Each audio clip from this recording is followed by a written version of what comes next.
So you're exercising, eating clean, doing everything right, and still your body's not responding. You don't need a new workout, you just need a new nervous system state. Hello everyone and welcome back to Tush Trains. In today's topic, I'll be talking about you can't out-train a nervous system that's in fight or flight. So just to give you a bit of a background, I drew something here called the symptom spiral. If this is you, you might be stuck in survival mode. So let's have a look. If you're experiencing constant fatigue, cravings for sugar and salt, belly fat that won't budge, trouble sleeping, feeling wired but also tired, and muscle loss despite strength training, this is what I like to call the symptom spiral. Now trust me, I was going through the same thing myself, and I can assure you it is horrible. It's really horrible.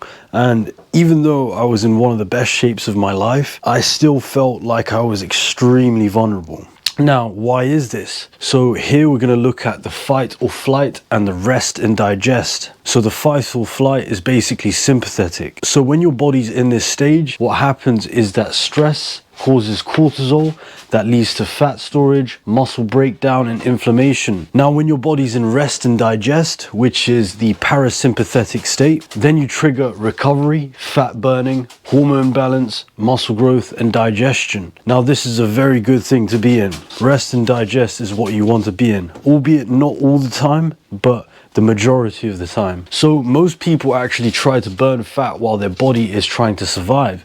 Now let me tell you, this just won't work. If your body's in the fight or flight mode, it's going to be awful hard to lose that extra weight. It's also going to be hard to build muscle too. Now I want to talk about why workouts backfire in fight or flight. Now you have to forgive me for my drawing. I know I'm not the best artist out here, but this is basically a diagram of a man. This man has signals going to his brain which is saying stress.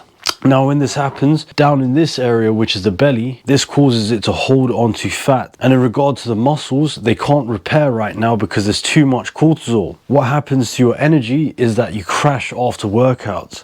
This used to happen to me often, and I did not know what I could do to actually remedy this. Now, what should you actually do? Calm equals strong. Now, I thought that the opposite was true, that being on edge is where you get your strength. It's not true. Being in a calm state of mind and your body being calm too is where you find your strength. Now what you can do is you can support your nervous system. You can actually support your nervous system by doing walking, breath work, and nervous system resets. Now let me just tell you about 2 nervous system resets that really did help me. Number 1 is the physiological sigh. I think I am saying that right. Do not quote me on this, but it's basically where you take a first inhale, then you take a second inhale too. So it would go something like this.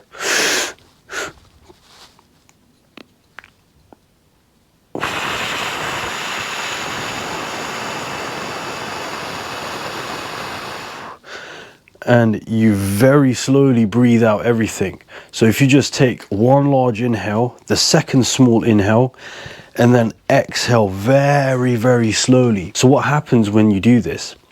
Basically, if you control your exhale and your exhale is longer than your inhales, what will happen is that your body will start to calm down. Now, I learned this from Professor Andrew Huberman. He is a Stanford professor, if I'm correct, and he has very good content.